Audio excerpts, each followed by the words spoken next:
схилах Кримських гір розкинувся татарський аул Корбек.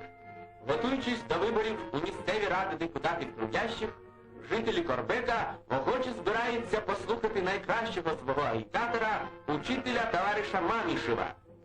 На зборах виборців виступив старий колгоспник Асан Катана. Він захоплено розповідав про теперішній Корбек.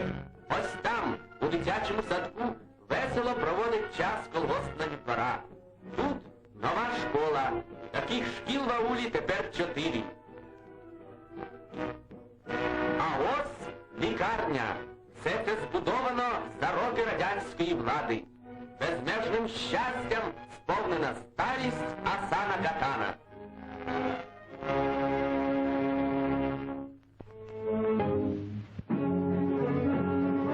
В горных аулах, глубинных татарских селениях, богатых крымских колхозах ярко вспыхнула лампочка Ильича.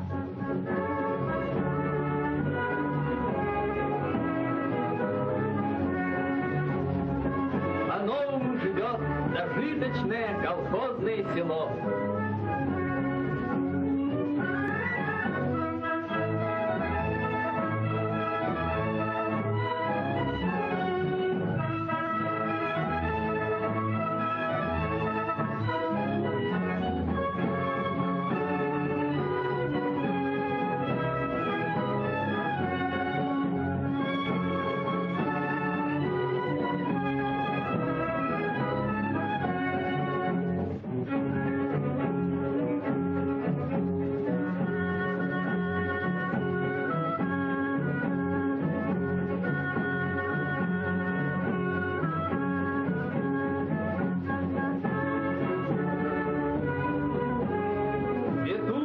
Богатые сады на солнечных крымских пастбищах, а тут тучные отары.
Колхозное крестьянство встречает большевистскую весну песней и пляской, славит землю свою счастливую, солнечную, советскую.